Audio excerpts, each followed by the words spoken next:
आदित्यवार, नक्त व्रत तथा संक्रांति व्रत के उद्यापन की विधि। राजा युधिष्ठिर ने पूछा, भगवान गोविंद, आप कोई ऐसा व्रत बताइए जो संपूर्ण पापों का नाश करने वाला, आरोग्यदायक और अनंत फलप्रद हो। भगवान श्री कृष्ण बोले, राजन, पर ब्रह्म विश्वात्मा जो परम सनातन धाम है, वह संसार में सूर्य, अग्नि तथा चंद्र, इन तीनों में विभक्त होकर स्थित है। गुरु नंदन, उस परमात्मा की आराधना कर मनुष्य क्या प्राप्त नहीं कर सकता। इसलिए रविवार के दिन नक्त व्रत करना चाहिए। भगवान सूर्य में अनन्य भक्ति रखकर आदित्यवार को यह व्रत करना चाहिए। ब्राह्मणों को विधिवत पूजा कर शाम काल रक्त चंदन से 12 दल कमल की रचना करें और उसके 12 दलों में सूर्य, दिवाकर, विवस्वान, भग, वरुण, महेंद्र, आदित्य, शांत, सूर्य के अश्व, यम, मार्तंड तथा रवि की स्थापना करें और उनका पूजन कर तिल, रक्त चंदन, फल तथा अक्षत से युक्त अर्घ्य प्रदान करें। अनंतर विसर्जन कर दें।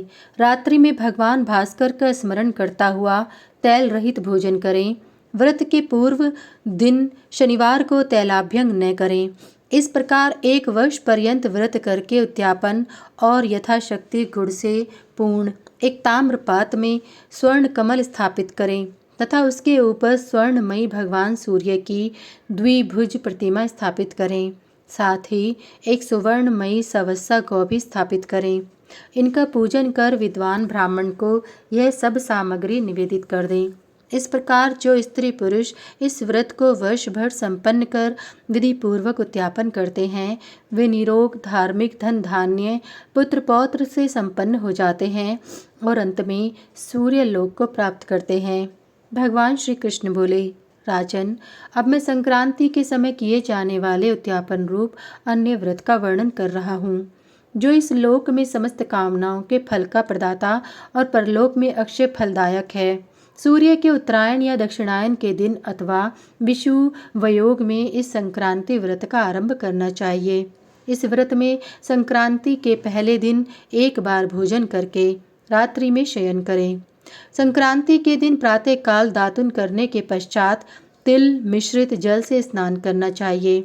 सूर्य संक्रांति के दिन भूमि पर चंदन से कर्णिका सहित अष्टदल कमल की रचना करें और उस पर सूर्य का आवाहन करें।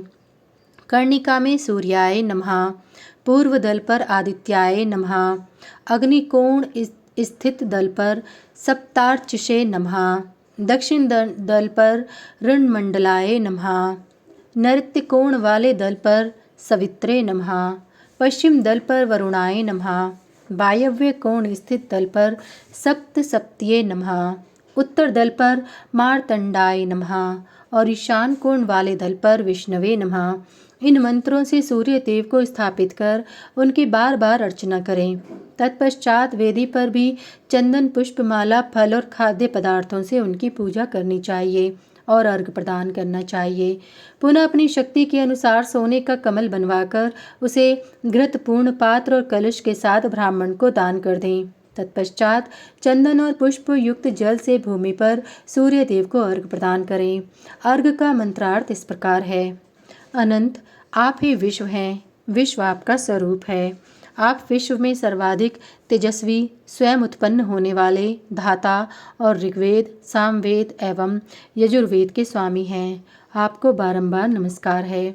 इस विधि से मनुष्य को प्रत्येक मास में सारा कार्य संपन्न करना चाहिए, अथवा यदि ऐसा करने में असमर्थ हो तो वर्ष की समाप्ति के दिन यह सारा कार्य 12 बार करें। दोनों का फल समान ही है।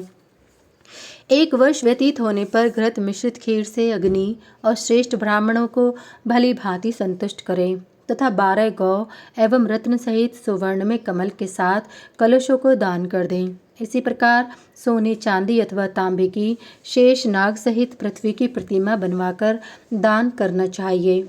जो ऐसा करने में असमर्थ हो वे आटे की शेष सहित पृथ्वी की प्रतिमा बनाकर स्वर्ण निर्मित सूर्य के साथ दान कर सकता है।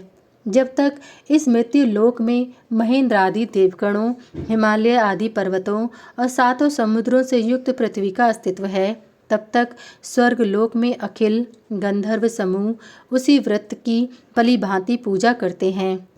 पुण्य क्षीण होने पर वह सृष्टि के आदि में उत्तम कुल और शील से संपन्न होकर भूतल पर 7 द्वीपों का अधीश्वर होता है। वह सुंदर रूप और सुंदर पत्नी से युक्त होता है।